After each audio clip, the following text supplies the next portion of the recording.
Madam Chair, Excellencies, colleagues, ladies and gentlemen, today's subject appears to concern a domestic constitutional issue, the growing use of emergency powers in the United States. In reality, however, it concerns something much larger, the transformation of the international legal order itself. For almost 80 years, the post-war international system rested upon a paradox. The United States was simultaneously the principal architect of the multilateral order and its most powerful actor. The arrangement was never free from contradictions, but nevertheless it produced institutions, norms and procedures. Today, that historical equilibrium is disappearing. The United States is becoming the principal detractor of the United Nations system. Secretary of State Marco Rubio has said during his nomination procedure before the Senate that not only the current international order is obsolete, but, he said, it is a weapon used against the United States. The expansion of emergency powers, the routine use of unilateral sanctions, the growing recourse to executive discretion, and the extraterritorial projection of domestic legislation are symptoms of this deep structural change, the erosion of American unipolar hegemony and the difficult transition toward a genuinely multipolar world. It is obvious now that the short American unipolar moment is over. Marco Rubio again himself said this short moment represented, I quote, a historical anomaly, unquote. This is a multipolar world. The real question is what kind of multipolarity will emerge. There are at least three possibilities. One is competitive, fragmented multipolarity, a world divided into isolated economic spheres of East influence or civilization blocks, where international law becomes merely an instrument of geopolitical rivalry. The second alternative would be a renewed bipolarity between the United States and China. Still, despite the rhetoric surrounding decoupling, our highly integrated global value chains render a total economic bifurcation impossible without prohibitive costs. It is true that the era of neoliberal hyperglobalization is over, but de-risking has not broken the structural interdependence of the global economy. What we are seeing is not a world splintering into two hermetic blocks, but rather a fluid, polycentric international system. Especially the diplomatic agency of the Global South explicitly rejects any kind of duopoly through a very constant strategy of active non-alignment, diversifying partnerships, recruiting finance, maintaining strategic autonomy. The third alternative, and the only sustainable project, is what we call in my recent report embedded multipolarity. Unlike 19th century balance of power politics, embedded multipolarity means that power should remain embedded within common institutions, multilateral procedures, and universal legal principles, with the United Nations Charter as its absolute core. Multipolarity, it is a political and sociological effect. Embedded multipolarity is a constitutional project. And this brings us directly to why developments within the United States domestic constitutional framework require our rigorous attention.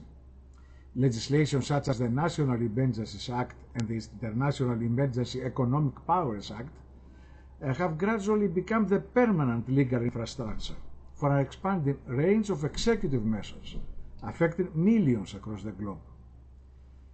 The domestic statutory threshold for declaring an emergency, resting on the loose standard of an unusual and extraordinary threat, has become completely detached from the strict exceptional threshold established by Article 4 of the International Covenant on civil and political rights, which requires a public emergency threatening the life of nation. When temporary emergency powers are normalized into permanent governance, executive discretion replaces ordinary legality. We see this vividly by recent developments within the current domestic constitutional state of the United States. The judicial check on executive tariffs. Just months ago, the Supreme Court, in its landmark 6-3 ruling in learning resources, held that the current legislation does not authorize the President to unilaterally impose sweeping global tariffs. We see these emergency powers in the erosion of judicial oversight. In tandem with executive overreach, the capacity for domestic courts to provide effective remedy has been severely threatened. The passage of the No-Rog Rulings Act by the House of Representatives represents a regressive blow to international human rights standards. In tandem with it, we see militarized paradigms and transnational coercion. This institutional deficit directly fools an expanding permanent architecture of emergency, seen in executive measures like the Executive Orders 14059, 14157, and the Proclamation 1088-6. We must echo the urgent warnings of many of us united experts regarding unprovoked lethal operations against vessels at sea in the Caribbean and Pacific.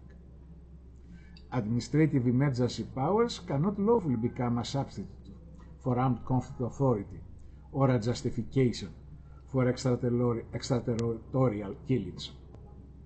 Recently, we read that the United Nations sanctioned, but of course a very American idea, of a board of peace in Gaza, is planning a sweeping grant of legal immunity for itself, according to a draft of the resolution obtained by the newspapers. This adds to this, let's say, conundrum of overcoming domestic and international legality. And we see that also in other fields, for instance, in the transnational repression and accountability gaps.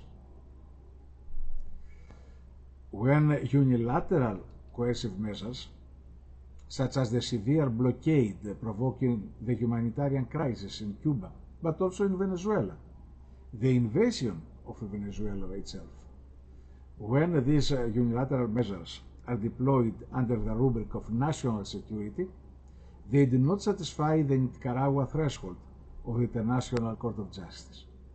They seek to replace collective international decision-making with unilateral discretion. But we must stick to international legality and the protection of the United Nations legal ecosystem. The forthcoming Universal Periodic Review of the United States offers a vital institutional test. The Universal Periodic Review is a cooperative and non-selective mechanism. No state, no matter how powerful, should be permitted to remove itself from this review.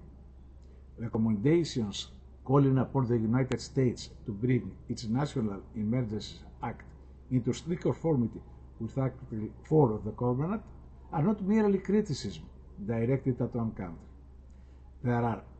They are fundamental assertions of legal discipline, necessary to protect every society from a permanent normalization of emergency governments, from a legal juggle where might makes right. Let us ensure that the emerging world is governed by the strength of international law, rather than the law of raw power. Thank you for your attention.